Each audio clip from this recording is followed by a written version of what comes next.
Hello, everyone. I'm Chibuzo Nwachukwu. I'm going to talk to you about a mentally ill inmate who was tased and froze to death while in custody in Alabama. First, some background. 33-year-old Anthony Mitchell went to the home of a cousin named Steve Mitchell, who barely recognized him and was shocked for that. This was because Anthony could barely be recognized due to the mental issues he had since losing his father, whom he used to live with. Anthony told Steve he needed to retrieve in his mother's attic a box containing his stillborn brother from the portal to hell and to put it in the portal to heaven. Now, Anthony actually had a stillborn brother, but according to Steve, the rest of the story was incorrect. Now, having taken Anthony back to the mother's place to show that there was no box with the stillborn brother, Steve, who was convinced he had mental issues, then called 911. Sheriff's deputies showed up and arrested Anthony. They claimed that he shot at them and ran into the woods where they arrested him. Communications officer TJ Armstrong took a photo of the arrest with the spray painted face of Anthony and posted it on social media. He claimed that Anthony spray painted his own face. According to the suit, Armstrong assured the family of Anthony that they would give him the medical treatment he needed in Walker County Jail, where he was taken to. Now, however, according to the suit, Anthony was tased and put in freezer, which killed him. The suit says, and I quote, "This case therefore presents an appalling question. How does a man literally freeze to death while incarcerated in a modern, climate-controlled jail in the custody and care of corrections officers?" The suit, which was filed by Margaret Mitchell, Anthony's mother, and also the administrator of his estate, mentions as defendants Sheriff Nick Smith and 13 other staff members of the county jail, including corrections officers, nurses, and an investigator. The suit was filed on Monday, February the 6th this year. The suit also says, and I quote, "While Tony languished naked and dying of hypothermia, numerous corrections officers and medical staff wandered over to his open cell door to spectate and be entertained by his condition."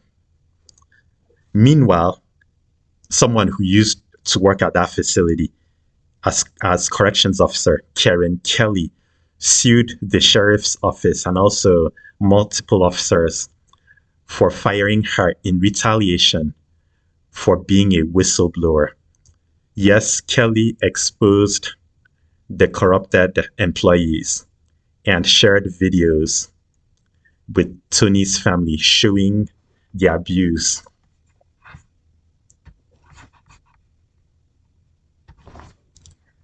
Now, before I show you some more pictures, Anthony was put in a freezer. Yes, not meant to house inmates. They put him in that freezer, which had a drain, but no toilet, no sink, or any other thing, and nothing on the floor for Tony to sleep on. He was placed on the floor naked in that freezer. Now, here are some photos which I consider like disturbing. This is a photo of Anthony. Yeah, actually a screenshot from the security video.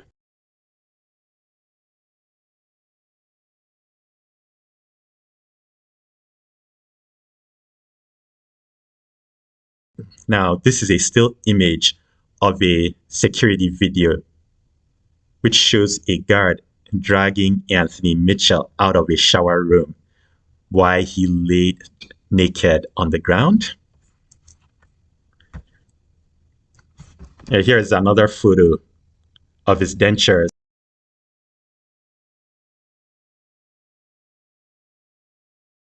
Okay, that day, I believe like 2 days after he was arrested, he was tased that his dentures fell out of his mouth. He needed those dentures because he lost his actual teeth while he was taking drugs due to his mental issues. So now those dentures, after they fell out of his mouth, officers seized them and they never returned them to him. After his death, they were returned to his mother.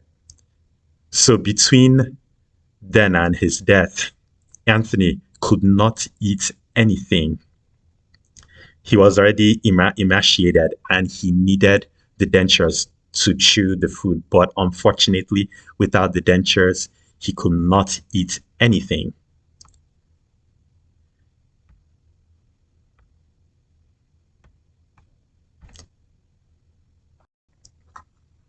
Here are two photos on the left. It shows two officers trying to push Anthony on the wheelchair after it was determined that he needed to go to the hospital. And that was about 5 hours after that, and I will tell you that later. On the other side, on the right, you see officers carrying Anthony.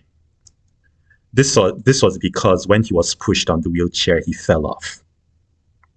They had to carry him to the police vehicle. Here's another picture of Anthony on the floor right before being put in the car. The officers put him on the floor with the head touching the cold concrete floor. Instead of putting him in the vehicle, they put him on the floor before putting him in the vehicle.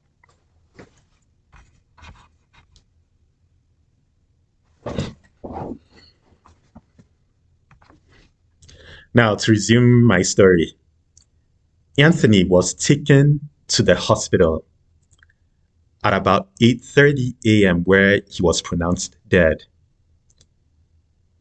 As usual, the kitchen was open at 3 a.m. and about 4 a.m., a couple of officers noticed the medical condition of Anthony.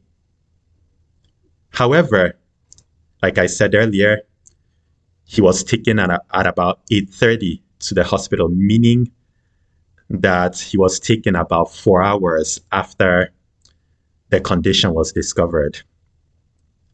At the hospital, the medical condition was shared with the physicians.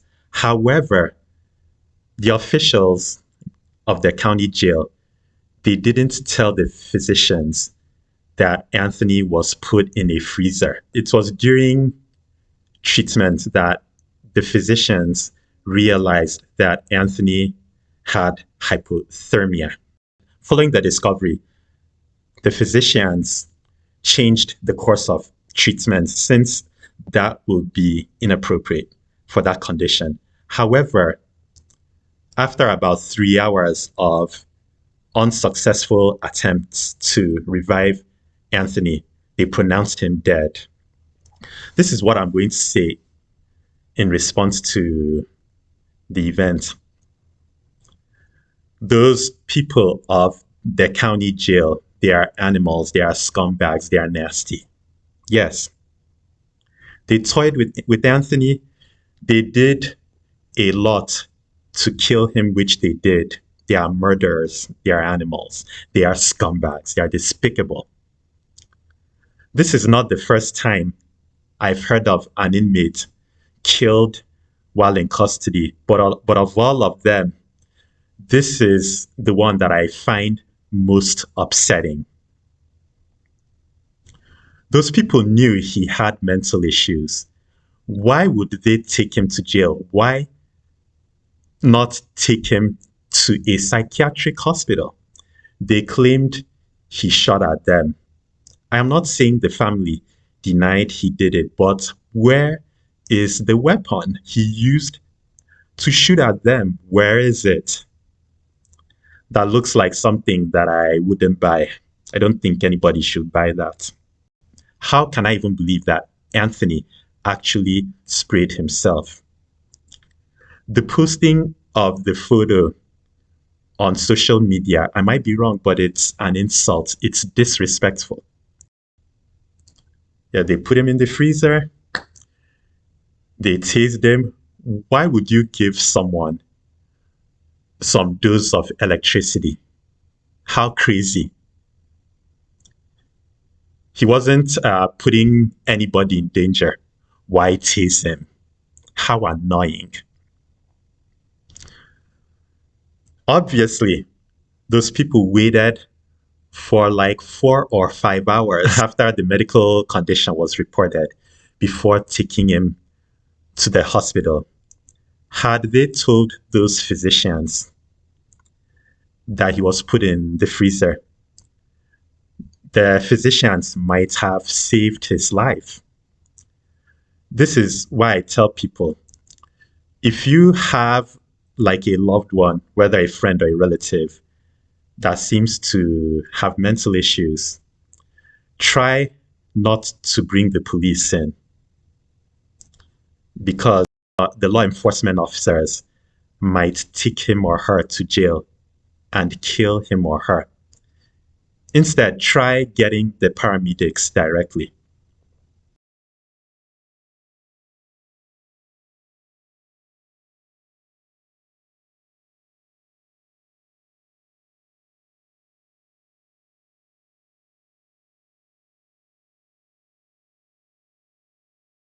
And it's also good she filed a lawsuit for what they did to her. I hope both her and the family of Anthony win their cases.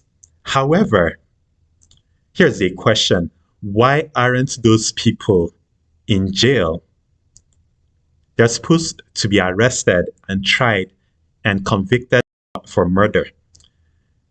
I could be wrong, but that is first degree murder to me. And they should get the same sentence as a civilian would for committing first degree murder. Meanwhile, the Alabama Law Enforcement Agency is investigating the death. I hope those people are arrested. The video shown should be enough to convict those people of the county jail. What are your thoughts? You may leave some comments. Also, I would appreciate you liking my video and subscribing to me. Thanks for watching.